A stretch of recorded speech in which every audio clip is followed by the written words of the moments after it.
जय श्रीराम. ज्ञानेश्वरी भावदर्शन अध्याय 6.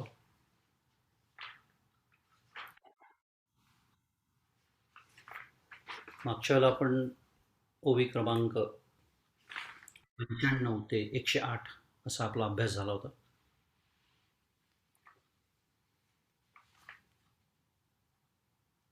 आत्तापर्यंत म्हणजे 10 क्रमांकाचा श्लोक जो आहे, योगी युंजित सततम आत्मानं रहसि स्थितः एकाकी यतचित्तात्मा निराशीर परिग्रह. म्हणजे आत्तापर्यंत इतर सगळं वर्णन करून झालं आणि या श्लोकापासून भगवंत प्रत्यक्ष ध्यानाची प्रक्रिया, ध्यान कसं करायचं हे सांगायला आता सुरुवात करतायत. 108 ओवी क्रमांकापर्यंत आपण येऊन थांबलो होतो.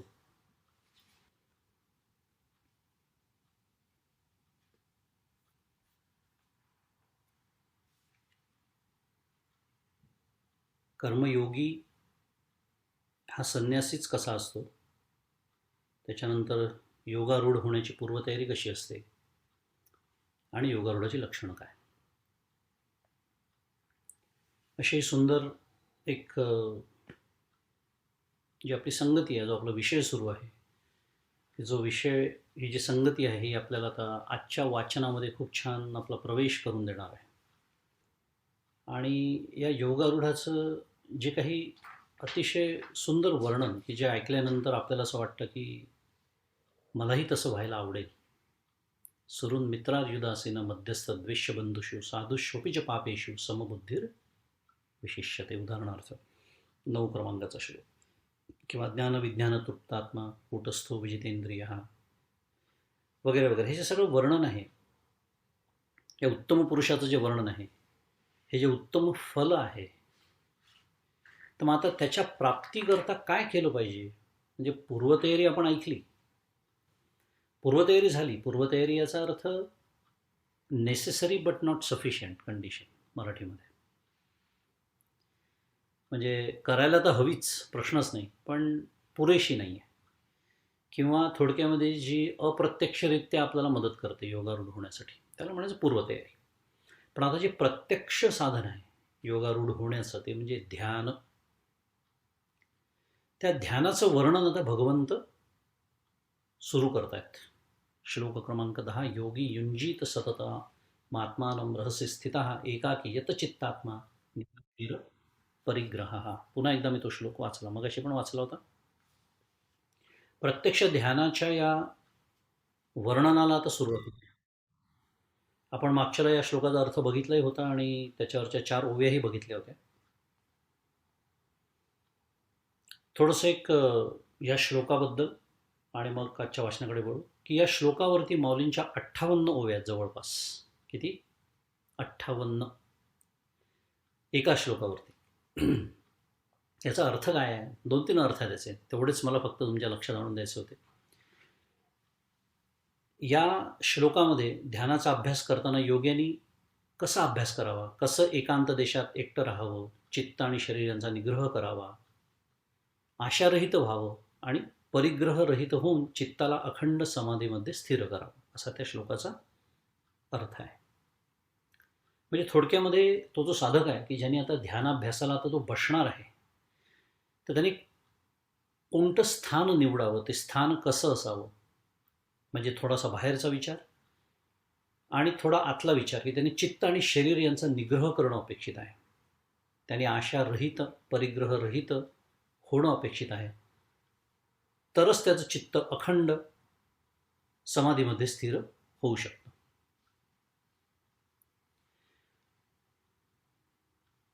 ज्ञानेश्वर महाराजांनी थोडंसं स्वतःच्या स्वातंत्र्यामध्ये, काय शब्द वापरतो मी, थोडंसं स्वतःचं स्वातंत्र्य वापरून ह्या श्लोकाचा अर्थ असा केलेला नाही, हे मला सांगायचं. ह्या श्लोकाचा सरळ सरळ अर्थ मी आत्ता समजून सांगितला आणि आचार्यांनी त्यांच्या भाष्यामध्येही असाच अर्थ केलेला आहे. मग माऊलींनी नेमका काय अर्थ केला, कुठे थोडीशी फारकत घेतली, ते तुम्हाला समजून सांगतो. पहिली गोष्ट, माऊलींनी ही सिद्धाची लक्षणं असा अर्थ केलेला आहे. म्हणजे काय, आपला जो विषय सुरू आहे योगारूढाची लक्षणं काय आहेत, सिद्धाची लक्षणं काय आहेत, तर तोच विषय पुढे सुरू ठेवून माऊलींनी पहिल्या 4 ओव्या ज्या आपल्या मागच्या वेळेला अभ्यास करून झाल्या 108 पर्यंत आपण येणार आहोत तिथे पुन्हा एकदा, अशा पद्धतीने अर्थ केला. आणि ह्या 4 झाल्या आणि उरलेल्या ज्या 54 ओव्या आहेत त्यात काय वर्णन केलं असेल, त्यात वर्णन हे केलेलं आहे की प्रत्यक्ष सांगणारे कोण आहेत, ज्याचं मागच्या ओवीत आपण येऊन थांबलोच होतो 108 क्रमांकाच्या, आणि ते कोणाला सांगतायत म्हणजे अर्जुनाला, आणि ते का सांगतायत आणि अशा पद्धतीने का सांगतायत. कल्पना करा, या विषयासाठी 54 ओव्या खर्ची घातलेल्या आहेत माऊलींनी. आणि याची थोडीशी सुरुवात आपल्याला मगाशीच्या उजळणीमध्ये येऊन गेली ती ओवी. 37 क्रमांकाची जी ओवी आहे, म्हणजे आपल्याला असं छान अभ्यासाला बसलं की हे असे बारकावे खूप लक्षात येतात. भराभर वाचत गेलं तर काही कळत नाही. पण 37 क्रमांकाची जी ओवी, ऐका यशश्री औदार्य ज्ञान वैराग्य ऐश्वर हे साही गुणवर्य वसती जेथ. म्हणजे काय, ईश्वराकडे जे 6 गुण असतात, यश, श्री, औदार्य, ज्ञान, वैराग्य, ऐश्वर्य, षडैश्वर्य म्हणतात त्याला. म्हणजे काय, दुसऱ्या भाषेमध्ये आपण नेहमीच सांगतो, भगवद्गीतेमध्ये कुठेही श्रीकृष्ण उवाच शब्द नाही, श्री भगवान उवाच आहे सगळ्या ठिकाणी. गोपालकृष्ण भगवंताच्या भूमिकेमध्ये तिथे आहेत. म्हणजे माऊलींनी ही ओवी तिथे का आणली असेल याचा उलगडा आता होतो, कारण 54 ओव्या खर्च करून माऊली आता पुढे हे सांगतात आहे की सांगणारे प्रत्यक्ष कोण आहेत, पहिली गोष्ट. आणि दुसरी गोष्ट, अर्जुनाला इतक्या प्रेमाने ते अशा पद्धतीने का सांगतायत याचं वर्णन आता माऊली आपल्या पुढे करणार आहे. म्हणून मी थोडीशी 1-2 मिनिटं घेऊन प्रस्तावनेच्यासाठी केली की आपल्याला या पुढच्या ओव्यांचा रोख कुठे आहे, उरलेल्या आता 54 ओव्या, त्याचा अंदाज येईल. आणि त्याची सुरुवात खरं मागच्या वेळेला जी आपण ओवी बघितली शेवटची 108 क्रमांकाची, त्याच्यातच झाली होती.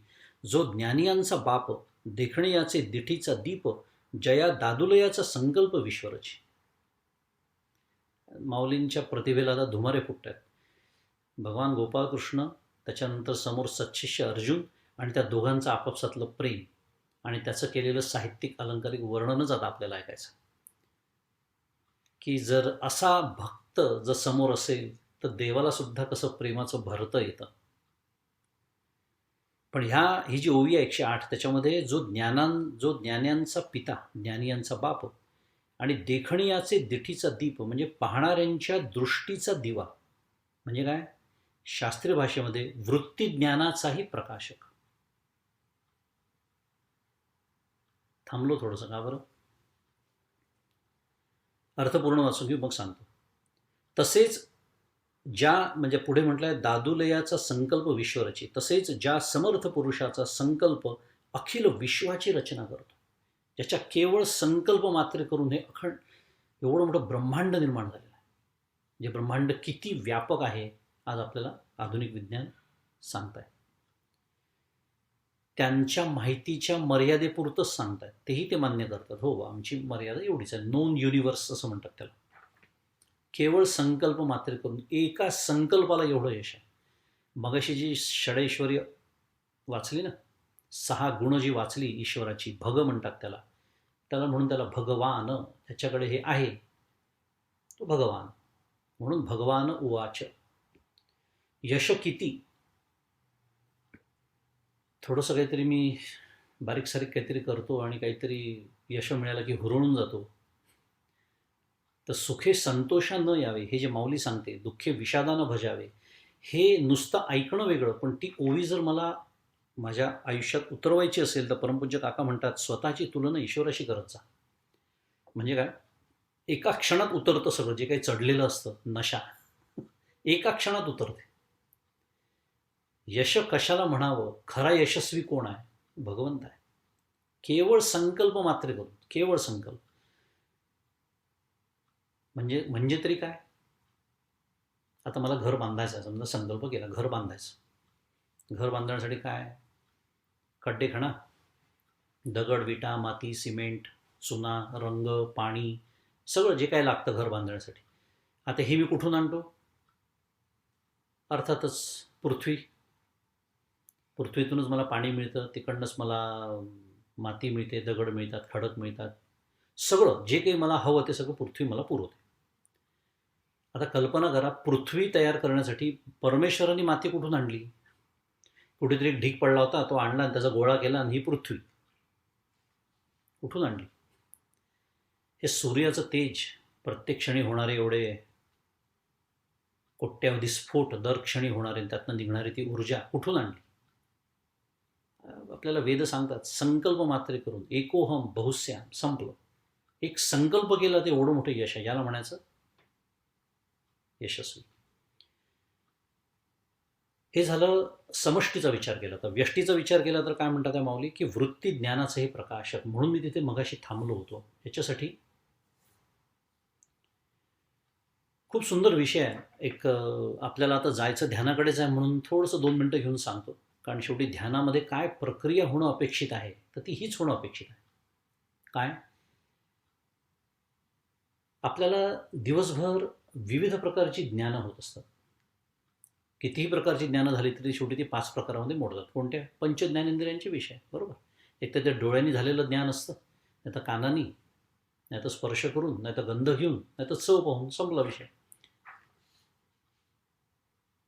म्हणजे ही होणारी ज्ञानं आहेत आपल्याला. आलं लक्षात? एक एक पायरी आपण हळूहळू जाऊया. ही होणारी ज्ञानं आहेत मला.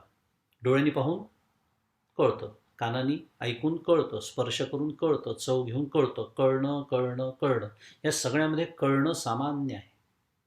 मग त्या डोळ्यांनी पाहून असेल, नाही तर कानाने ऐकून असेल, कळणं महत्त्वाचं आहे ना. कारण कळलंच नाही समजा, तो उपयोग काय? असं होतं कधी कधी, आपण हे प्रसंग अनुभवले असतील की डोळे धडधडीत उघडे असतात, पण घडलेली घटना दिसत नाही आपल्याला. का? कारण चित्त कुठेतरी हरवलेलं असतं. याचा अर्थ डोळ्यांनी मला दिसतं हे अर्धसत्य आहे, पूर्ण सत्य नाही. किंवा डोळ्यांनी मला कळतं, त्याच्या पाठीमागे जो जागा हवा तो असलं तरच कळतं. मुद्दा असा आहे की कळतं हे झालं जागृत अवस्थेमध्ये. स्वप्नावस्थेमध्ये ही ज्ञानेंद्रिय पण नसतात, तरी कळतं. अनुभवाचे विषय आहेत, काही वेदांताची गरज नाही आहे, अनुभवाचे विषय. गाढ झोपेत नाही कळत, सगळ्यांचा अनुभव आहे. पण हेही अर्धसत्य आहे. कारण गाढ झोपेत तेव्हा कळत नसतं, पण उठल्यानंतर माझ्या ज्ञानाचं मीच प्रकटीकरण करतो. इतकी छान गाढ झोप लागली होती की आता मस्त वाटतंय, सुख वाटतंय. किंवा मला काहीच कळलं नाही, म्हणजे माझ्या अज्ञानाचंही मी प्रकटीकरण करत असतो आणि मला लाभलेल्या सुखाचंही मी प्रकटीकरण करत असतो. म्हणजे काय? तिथेही ज्ञान होण्याची प्रक्रिया अखंड सुरूच आहे. कारण हे जे स्मरण मला होतं, ज्या अर्थी स्मरण आहे त्या अर्थी संस्कार असला पाहिजे. संस्काराशिवाय स्मरण नाही, शास्त्र. आणि अनुभव पण तसाच आहे. मग ज्या अर्थी स्मरण होत आहे त्या अर्थी संस्कार उमटलेला आहे, आणि ज्या अर्थी संस्कार उमटला त्या अर्थी तिथे ज्ञान आहे. कळलं नसेल मला तिथे, कारण कळणारं अंतःकरण तिथे उपस्थित नव्हतं, कारण मी गाढ झोपेत होतो. मुद्दा काय आहे? या ज्या 3 अवस्था आहेत, जागृती, स्वप्न, सुषुप्ती, यांचे एकमेकींमध्ये व्यतिरेक आहे. तर थोडी शास्त्राची भाषा वापरतो, त्याला शुद्ध मराठीत म्युच्युअली एक्सक्लुझिव्ह असं म्हणतात. दिस 3 स्टेट्स आर म्युच्युअली एक्सक्लुझिव्ह, म्हणजे त्यांचा एकमेकांमध्ये व्यतिरेक आहे. पण ज्ञान नावाचं जे तत्व आहे त्याचा 3ही अवस्थांमध्ये अन्वय आहे. ज्ञान नाही अशी अवस्थाच नाही. हे कशासाठी सांगितलं मी? ह्याला म्हणतात असणारं ज्ञान. आणि ह्या असणाऱ्या ज्ञानाच्या आधारावरती होणारी ज्ञानं होतात. मग ते डोळ्याच्या माध्यमातून असेल, कानाच्या माध्यमातून असेल, स्वप्नाच्या माध्यमातून असेल, अजून कशाच्याही माध्यमातून असेल, तर्काने केलेलं असेल. पण असणारं ज्ञान असतं म्हणून होणारं ज्ञान होतं. असणाऱ्या ज्ञानाला चित्त म्हणतात, होणाऱ्या ज्ञानाला भाती, आणि त्याच्या पुढचा टप्पा नामरूप, मायेच्या प्रांतातले. आता लक्षात आलं असेल की वृत्ती ज्ञानाचंही प्रकाशक म्हणजे काय. त्याच्यासाठी इतकं विवेचन केलं बरं का. ही जी होणारी ज्ञानं आहेत त्याला वृत्ती ज्ञान म्हणतात, आणि त्यांचा प्रकाशक म्हणजे त्याच्या मागे असलेला जो सद्घन, चितघन, आनंद घन आत्मा, ब्रह्म, त्याला म्हणायचं त्यांचाही प्रकाशक, म्हणजे त्यालाच उपनिषदाच्या भाषेत डोळ्याचा डोळा, कानाचा कान असं वर्णन आहे उपनिषदामध्ये. आता झालं सोपं, एकदम असं सरळ करून घेतलं की छान कळतं. त्यामुळे हे असणारं ज्ञान आहे म्हणून होणारं ज्ञान होतं, नाही तर शक्यच नसतं. हे एक. आणि दुसरं, हा जो दादुलयाचा संकल्प विश्वरची म्हटलेला आहे माऊलींनी, की या समर्थ पुरुषाचा संकल्प अखिल विश्वाची रचना करतो. म्हणजे मी काय सांगण्याचा प्रयत्न करतोय, या ओवीत एवढा वेळ मी का घालवतोय, तर आपण आत्ता मंगळवारच्या वाचनामध्ये जे शिकलो, एक फार मोठा शब्द मी तुम्हाला सांगितला, परमपूज्य गुलाबराव महाराजांनी जो पारिभाषिक शब्द आणला, जो वेदांतामध्येही नाही, अनध्यस्त विवर्त. म्हणजे हा गोपालकृष्ण नावाचा जो विवर्त आहे, तो अनध्यस्त विवर्त आहे. आता आलं असेल लक्षात. त्याचा हा अजून एक पैलू या ओवीमध्ये आपल्यासमोर आला. कसे दोन ग्रंथ हातात हात घालून चाललेले आपण. म्हणजे जगाची निर्मिती त्यांनी केली, विश्वरचना केली, स्वतः अवतार घेतला, पण तरीही तो अजन्मा आहे. अजन्मा असून जन्म घेतलेला आहे. हे कसं समजून घ्यायचं? त्याच्यासाठी तो विवर्त जरूर आहे, पण तो ज्ञानयुक्त विवर्त आहे, म्हणून त्याला अनध्यस्त विवर्त गुलाबराव महाराज म्हणतात. मागच्या वाचनामध्ये आपण छान समजून घेतलं ते सगळं इथे कसं छान इथे लागू पडत आहे. इकडे ज्ञानी यांचा बाप म्हणजे काय, थोडक्यात त्याचं निर्गुणही वर्णन आहे आणि सगुणही वर्णन आहे. याची छान संगती आपल्याला 108 क्रमांकाच्या ओळीमध्ये लागते. जाऊया पुढे. प्रणवाची या पेठे जाहले शब्द ब्रह्म माझी ठे, ते जयाची यशा धाकुटे वेढून पुरे. आता माऊली, मी जसं म्हणालो, पुढच्या 52 ओव्यांचा रोख मी तुम्हाला आधीच सांगितलेला आहे. नुसत्या त्याच्यासाठी खर्ची घातल्यात माऊलींनी त्या ओव्या, की ओंकाराच्या पेठेमध्ये तयार झालेले जे शब्द ब्रह्म म्हणजे वेद, ते अगदीच लहान असल्यामुळे ज्याच्या अमर्याद यशाला वेढू शकत नाही, त्या यशाचे साकल्याने वर्णन करू शकत नाही. माऊली काय सांगते, 107 क्रमांकाच्या ओवीमध्ये माऊलीने हे सांगून टाकलं सुरुवातीलाच, की पहिली गोष्ट, ही जी लक्षणं आहेत योगारूढाची, त्याच्यामध्ये कुठलेही दोष नाही. अतिव्याप्ती, अव्याप्ती आणि असंभव हे 3 लक्षणांचे दोष आपण शिकलो मागच्या वेळेला. हे नाही. आणि स्वतःचं वर्णन खरं म्हणजे कृष्ण हे जे गुणवैशिष्ट्य आहे सगळी श्रीकृष्ण सांगतायत, खरं ती त्यांची स्वतःचीच वर्णन आहे, पण ते स्वतःचं वर्णन असं सांगत नाही. हा विषय सुरू आहे आणि तोच विषय आता आपल्या पुढे येतो आहे. आणि भगवंताचं वर्णन करताना, म्हणजेच गोपाळकृष्णाचं वर्णन करताना 109 क्रमांकाच्या ओवीत माऊली म्हणते की ओंकाराच्या पेठेमध्ये तयार झालेले शब्दब्रह्म म्हणजे वेद, थोडक्यात ते सुद्धा त्याच्या अमर्याद यशाला वेढू शकत नाही. म्हणजे थोडक्यात त्याचं वर्णन ते करू शकत नाही. इतकं ज्ञानगर्भ अपौरुषेय असलेलं वाङ्मय वेद, पण ते सुद्धा शेवटी थांबतं न इति म्हणून, की नाही आम्ही त्याचं आता वर्णन करू शकत. जेवढं शक्य होतं तेवढं तुम्हाला सांगितलं, पण पुन्हा आपण मागच्याला ज्याप्रमाणे बोललो, की मानवी बुद्धीच्या ज्या मर्यादा आहेत, त्या मर्यादेमध्ये आता इतकंच सांगू शकतो. न इति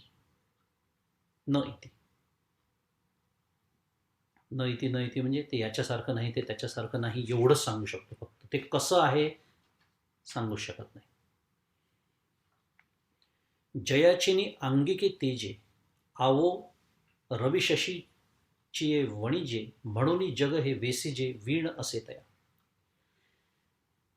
ज्याच्या स्वरूपभूत प्रकाशाच्या भांडवलावर सूर्यचंद्रांच्या व्यापाराचा डौल आहे.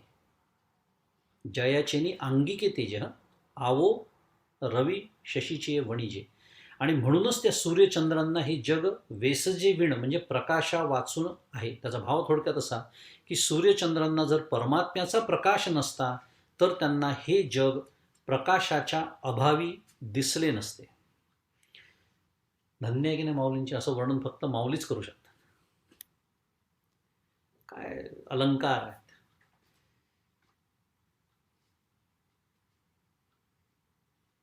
काय वर्णन आहे. सूर्यचंद्रांना प्रकाशाच्या अभावी हे जग दिसलं नसतं. कोणत्या प्रकाशाच्या? परमात्म्याचा प्रकाश जर नसता तर.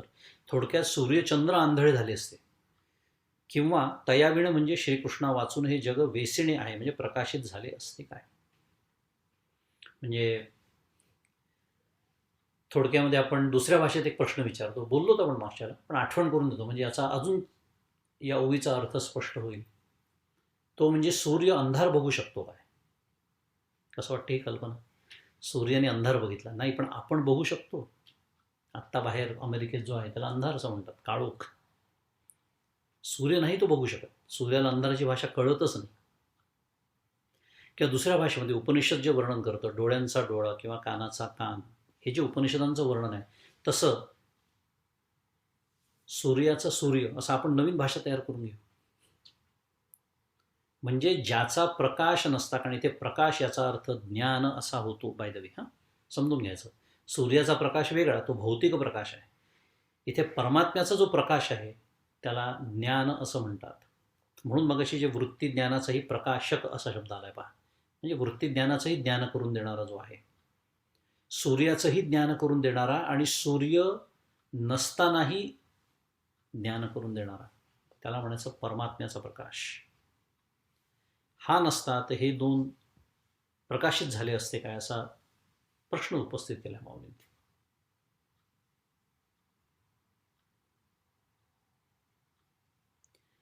हा गा नामची एक जयाचे, पाहता गगनही दिसे टाचे, गुण एकैक काय तयाचे, कलिशील तू. ज्ञानेश्वर महाराज स्वतःला म्हणाले, अरे ज्याच्या एका नामाचाच विचार केला असता ती इतकी व्यापक आहे की त्यापुढे आकाश देखील ठेंगणे दिसेल. आकाश म्हणजे मराठी स्पेस म्हणतो आपण त्याला. किती व्यापक आहे, त्याच्यापेक्षा व्यापक दुसरं तत्व नाही आहे. आत्मा सोडलं तर, ब्रह्म सोडलं तर, अर्थातच मी भौतिक तत्वाबद्दल बोलतोय. ते सुद्धा ठेंगणं दिसेल, कारण जगातल्या प्रत्येक पदार्थाला भगवंताचीच नावे आहेत. आकाशाला देखील आकाश हे नाव भगवंताचेच आहे. इतकी ज्याच्या एका नामाची जर मोठी व्याप्ती आहे तर त्याचे एक एक गुण तू आपल्या वाणीच्या कक्षेत कसे आणू शकशील, असं ज्ञानेश्वर महाराज स्वतःला म्हणतात आहे. इथे पुन्हा गोपालकृष्णाचं भगवंत म्हणून वर्णन करणं सुरू आहे. कारण आता जे तत्त्वज्ञान, म्हणजे मला हे तुम्हाला मगाशी लक्षात आणून द्यायचं होतं की ह्या 52 ओव्या माऊलींनी प्रस्तावना म्हणूनच वापरल्या, असंही आपण दुसऱ्या दृष्टीने म्हणू शकतो. की आता जो मुख्य विषय ध्यानाचा सुरू होणार आहे त्याचं महात्म्य आपल्या चित्तावरती ठसावं म्हणून सांगणारे प्रत्यक्ष कोण आहेत, तर हे भगवंत ज्यांचं वर्णन आपल्यासमोर सुरू आहे. ऐकणारा कोण आहे? प्रत्यक्ष अधिकारी साधक पुरुष अर्जुन आहे. आणि त्या दोघांचं आपापसातलं प्रेम, याच्याच वर्णनात 52 ओव्या खर्ची घातल्यात माऊली. आणि म्हणून भगवंतांचं वर्णन सुरू आहे की ज्याच्या नावापुढे आकाश देखील ठेंगणे आहे. ज्ञानदेव पुसे निवृत्तीसी चाड, गगनाहुनी वाड नाम आहे. कुठे आलाय? हरिपाठ, जे नेहमी नियमित हरिपाठ म्हणतात त्यांना हे पाठ आहे. ज्ञानदेव पुसे निवृत्तीसी चाड, गगनाहुनी वाड. वाड म्हणजे व्यापक, मोठं. काय आहे?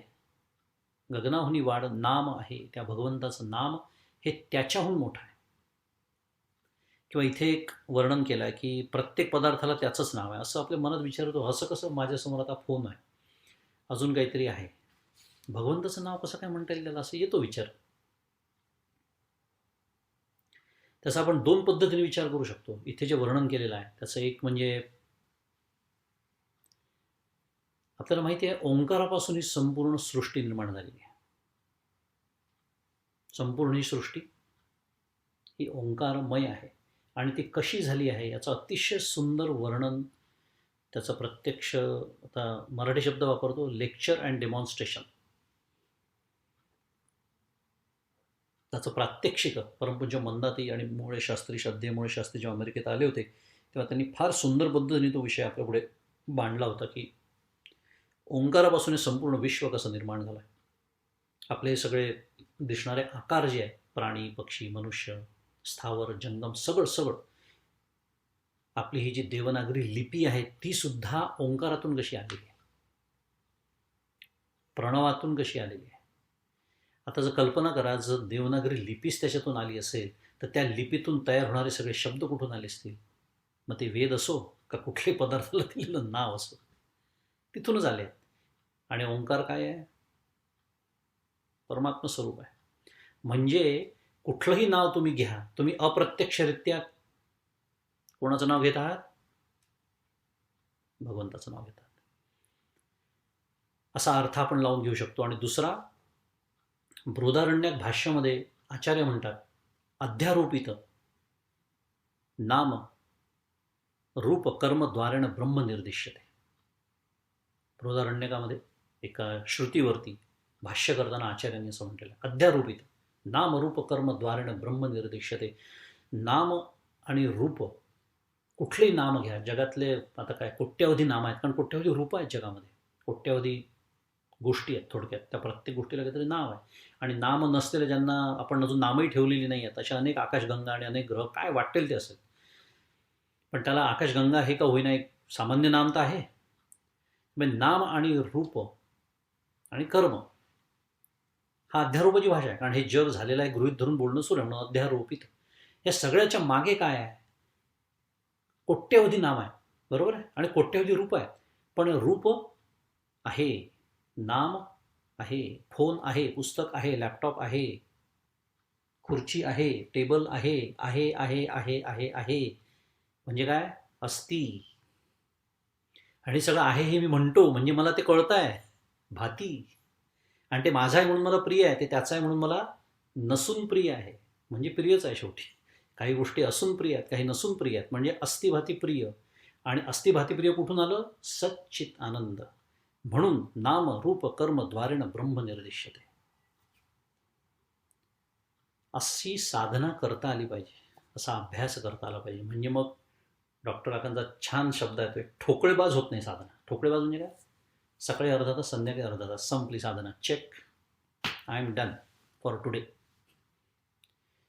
आपण स्वतःला सांगत असतो, I call it day today. म्हणजे काय झालं, माझं कर्तव्य पूर्ण केलं मी साधनेचं. अशी नसते होत साधना. ती बैठकीची एक साधना आहे, प्रश्नच नाही. पण असं प्रत्येक ठिकाणी जिथे जिथे माझं चित्त विकारी व्हायला लागतं, तिथे जेव्हा मला हे तत्त्वज्ञान आठवलं, तर मी त्याचा फार सुंदर उपयोग करून घेतला, असाच अर्थ आहे. असो, असा हा भगवंत, असे भगवंत इतके व्यापक, किती व्यापक खरं. रीता ठावया राघवे विण नाही, समर्थ.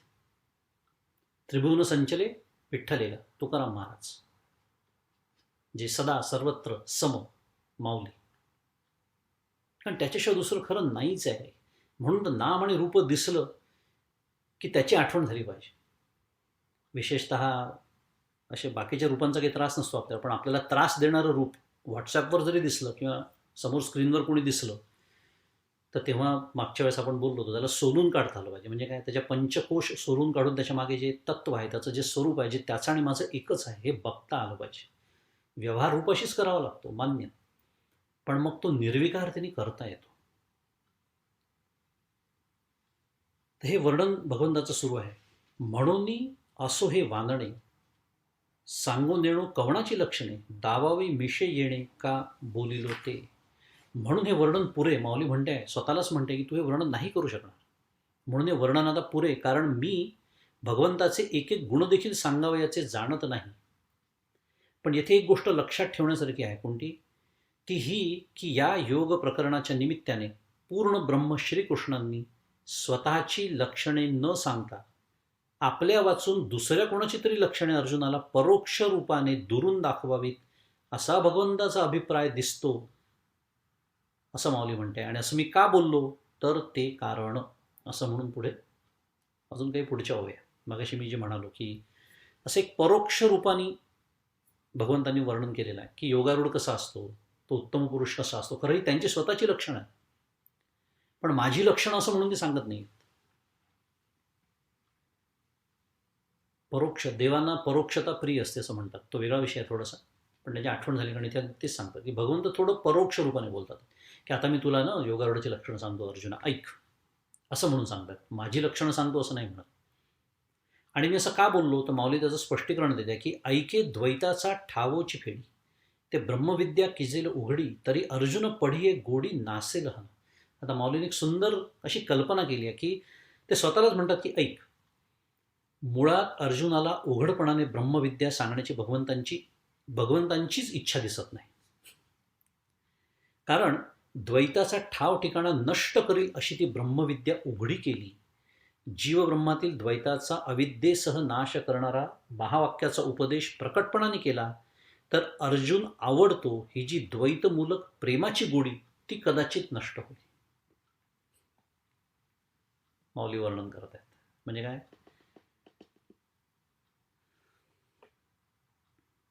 ती ब्रह्मविद्या जर उघड केली आणि अद्वैत सिद्ध झालं, म्हणजे काय, भगवंत आणि अर्जुन यांच्यात जर आता द्वैत उरलंच नाही, तर द्वैतातलं जे प्रेम आहे, कारण प्रेम शब्द कधी सिद्ध होतो? द्वैत असल्याशिवाय प्रेम सिद्ध होऊ शकत नाही. कारण कोणावर तरी प्रेम, झाली त्रिपुटी, हे असल्याशिवाय प्रेम सिद्ध होऊ शकत नाही. आणि भगवंतांना त्या प्रेमाचा आनंद घ्यायचा आहे, म्हणून ते द्वैत शिल्लक ठेवायचं आहे. थोडंसं सूक्ष्म का होईना तो पडदा राहू द्यायचा आहे. इथे वेगळा विषय आहे, पण थोडंसं वेगळ्या यांनी बोलायचं झालं तर ज्ञानोत्तर भक्ती हा शब्द आपण ऐकला असेल. फार मोठा शब्द आहे.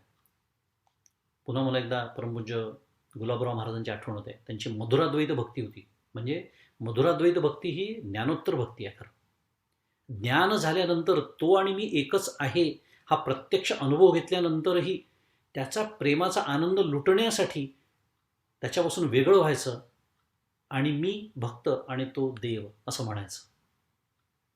याला म्हणायचं ज्ञानोत्तर भक्ती. ज्ञान झालाय, ज्ञानोत्तर म्हणजे ज्ञानाच्या नंतर केलेली भक्ती, ती खरी भक्ती असते. कारण तेव्हा विभक्त नव्हे तो भक्त, असं जे समर्थ म्हणतात, ती व्याख्या तिथे सिद्ध झालेली असते. तो विभक्त राहिलेलाच नसतो भगवंतापासून. ह्या दृष्टीने भगवंतही तेच म्हणतात की अर्जुन आवडतो ही जी द्वैतमूलक आहे ही प्रेमाची गोडी, त्याची आवड नाही, त्याचे प्रेम आहे, त्याचा जे उपभोग आहे तो मला मिळावा म्हणून मी ती आडपडदा ठेवून ती ब्रह्मविद्या सांगतोय किंवा भगवंत सांगतायत असं माऊलींचं म्हणणं आहे. म्हणून ते तैसे बोलणे नव्हे सपातळ आड लावणे केले मनची वेगळवाणे भोगावया. म्हणून तशा प्रकारचे ते बोलले परोक्षत्वाने, म्हणजे योगारूढ पुरुषाची लक्षणे सांगण्याच्या निमित्ताने दोघात पातळ आड पडदा लावणे होय. पडदा लावून ठेवलेला आहे. प्रेमसुख भोगण्याकरता भगवंतांनी आपले मनच वेगळ्या प्रकारचे केले होते. म्हणजे कसे? तर सर्वसामान्य गुरुचे शिष्याला कृतार्थ करण्याकरता शिष्य व आपण ह्याच्यातील द्वैत जावे असे वाटते. बरोबर. उद्देश नेहमी शिष्य आणि गुरु म्हणजे सत्शिष्य आणि सद्गुरू यांची भेट जेव्हा होते तेव्हा द्वैत घालवणं हाच मुख्य उद्देश असतो. अद्वैताची सिद्धी करणं हाच उद्देश असतो. पण इथे देवाचे मन भक्तांचे प्रेमसुख भोगण्याकरता आपण आणि भक्त यांच्यात कल्पित का असे ना पण द्वैत राहावे असे दिसते. म्हणून भगवंतांनी सामान्य गुरुपेक्षा वेगळ्या प्रकारचे मन केले होते असं माऊली म्हणते. जया सोहंभाव अटकू मोक्ष सुखा लागोनी रंकू तयाची दिठीचा झणे कळंकू लागेल तुझिया प्रेमा. किती हद्दीपर्यंत? ती हद्द आता माऊली सांगते की भगवान मनात असे म्हणत असतील. पुन्हा ही कल्पना आहे माऊलींची, छान सुंदर एक कवी कल्पना माऊलींनी केलेली आहे. पण कवी कल्पना असली तरी तथ्य आहे त्याच्यामध्ये. माऊली म्हणतात आहे की अशी कल्पना किंवा भगवान असं मनात म्हणत असेल की अर्जुना, ज्यांना मी ब्रह्म आहे अशा ज्ञानाचे बंधन आहे असे मुक्त. काय वर्णन आहे! कसं वाटतं ते शब्द समोरासमोर. ज्ञानाचे बंधन आहे असे मुक्त मी ब्रह्म आहे, आणि जे मोक्ष सुखाकरता दीन झाले आहेत असे मुमुक्षू, या दोघांवरही माझे प्रेम नसल्यामुळे कदाचित त्यांच्या दृष्टीचा कलंक तुझ्यावरील प्रेमाला लागेल आणि ते प्रेम दृष्ट लागून काळवंडून जाईल की काय असे वाटत आहे. काय वर्णन आहे. तर माऊलीच करू जाणे. मी ब्रह्म आहे अशा ज्ञानाचे बंधन आहे असे मुक्त. म्हणजे थोडक्यात काय, जिथे अजूनही कृत्रिमता आहे तेच थोडं समजून घ्यायचं. कवी कल्पना असली तरी फार मोठं शास्त्र आहे त्याच्या मागे. की सहा अहम सद्गुरूंनी सांगितलं तत्त्वम असी, आणि मी त्याचं काय करून घेतो, सहा अहम प्रथम पुरुषी एकवचनी. हे जोपर्यंत मला घोकावं लागतं आहे, जोपर्यंत मला हे जाणीवपूर्वक लक्षात ठेवावं लागतं आहे, त्याचं चिंतन करावं लागतं आहे, अशा पद्धतीचा जोपर्यंत मी मुक्त आहे, आलं लक्ष, ज्ञानाचा बंध असलेला, कारण हे ज्ञान आहे. थोडक्यात याला सहजावस्था आलेली नाही, सहजता आलेली नाही, आणि उत्तमा सहजावस्था, मध्यमा ध्यानधारणा. पुढचं बोलत नाही. आलं लक्षात? किंवा मोक्ष सुखाकरता जे दीन झालेले आहेत. काय असतं, जेव्हा देवाचं खूप प्रेम असतं ना आत्यंतिक, तेव्हा ह्या गोष्टी सुद्धा नको वाटतात. अनेक ठिकाणी असं वर्णन आहे. की उदाहरण तुम्हाला देतो. आचार्यांचं एक स्तोत्र आहे, देव्य पराध क्षमापण स्तोत्र. त्यातलं त्या स्तोत्रातला एक श्लोकच तसा आहे, नमोक्षस्याकांक्षा भवविभवाच्छापि च नमे नविज्ञानापेक्षा शशिमुखे सुखे छापिनः पुनः अतस्त्वां संयाचे जननी जननम यातु मम वै मृडानी रुद्राणी शिव शिव भवा नीती जपताहा. आचार्य म्हणतात आहे. पुन्हा एकदा सुरुवातच काय केली आहे, नमोक्षस्याकांक्षा, मला मोक्षाची ही इच्छा नाही. नमोक्षस्याकांक्षा भव विभवाच्छापि च नमे, म्हणजे मला मोक्षाची इच्छा नसल्यामुळे हे जगातली बाकीची सुख आणि त्या विज्ञान म्हणजे सगळं कला कौशल्यातलं काही कशाचीच मला अपेक्षा नाही. परंतु मला मग कशाची अपेक्षा आहे, अतस्त्वाम संयाचे जननी जननम यातु मम वै मृडानी रुद्राणी शिव शिव भवा नीती जपता. हा शिव शिव हा फक्त जप करतच या देहाला अंत यावा. हे आहे देवाबद्दलचं प्रेम. देवाचं प्रेम कशासाठी, देव लाभावा मला स्वतःला म्हणून. आपल्या हिंदू संस्कृतीचं एक वैशिष्ट्य आहे, देवाचं प्रेमच आपल्या याच्यात सांगितलं गेलेलं आहे. देवाची भीती हा विषय आपल्याकडे नाही. We are God loving people, not God fearing people. जे ख्रिश्चन लोक म्हणतात we are God fearing people, त्यांचा शब्द आहे तो.